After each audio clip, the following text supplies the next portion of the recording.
Hello, everyone. It's Stephanie Clegg, licensed associate counselor. If you are watching this on December 31st, guess what? It's New Year's Eve. So we are in the last day of 2025 and prayerfully looking forward to ushering in 2026 in a few hours. So I'm excited. I don't know about you. My husband and myself, we've been busy cleaning, organizing, throwing things out, donating things in preparation of 2026. Personally, I do this every year at the end of the year. I don't like to take things from a previous year into the next year that does not or did not serve me well, or I did not find useful, I had no use for it. So I try to clean up, if you will, and just get rid of some things so I can start the new year fresh, right? New beginning, a new start, a new reset. So today's topic is, what will you do with your new start or your reset? I'll repeat that. What will you do with your new start or your reset? I'm here to encourage you. There are endless possibilities in 2026. And I'm going to share what we can do to explore those possibilities. So, my first point is, what have we learned from 2025? I want you to be reflective and just reflect on all the things that have occurred in 2025, good, bad, or indifferent. And what have we learned from those challenges?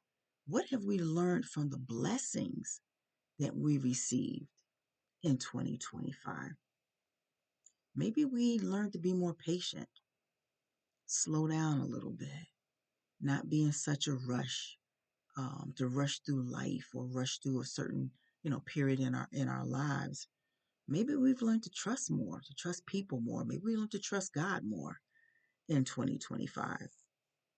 So we should be reflective, right? Going into 2026, be more reflective.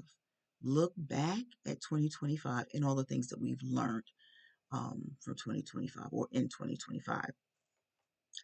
My second point, make different choices when possible in 2026. Now, we are not the author of every choice in life, right? But there are some choices we can control.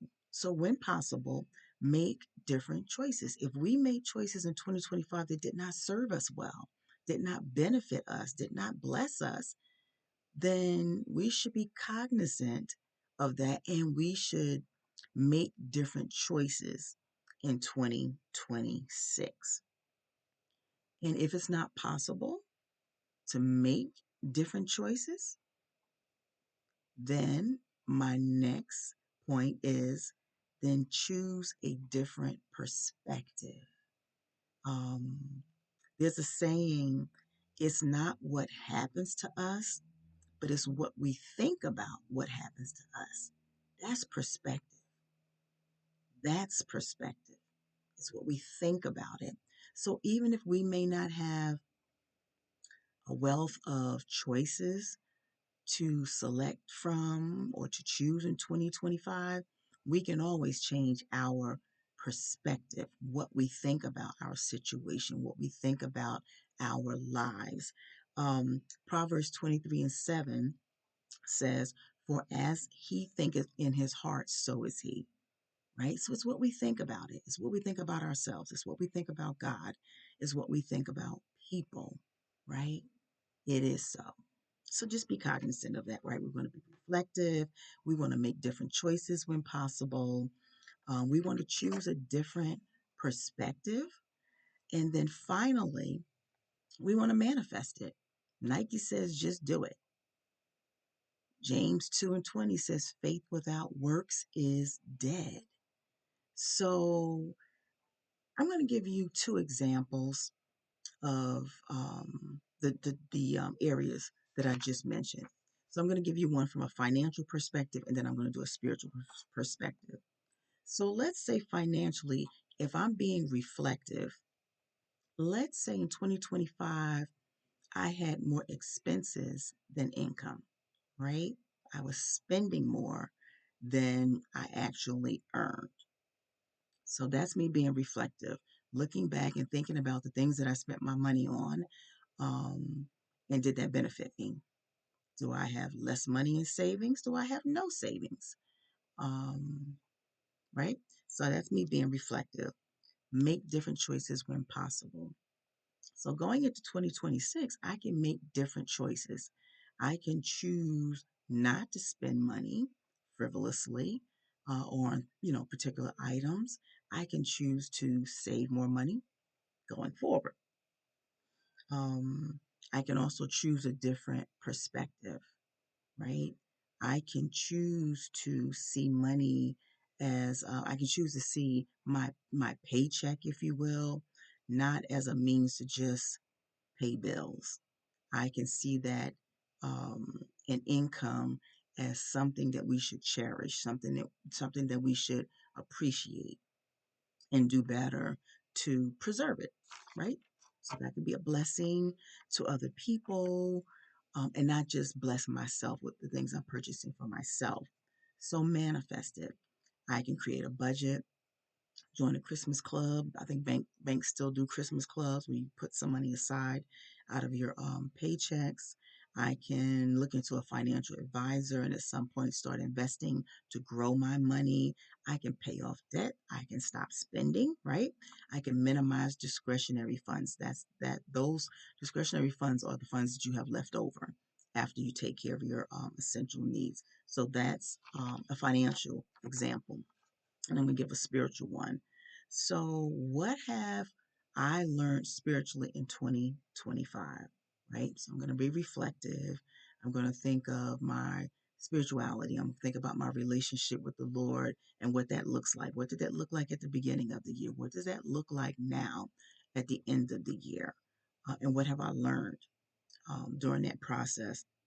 And then I'm going to make different choices when possible.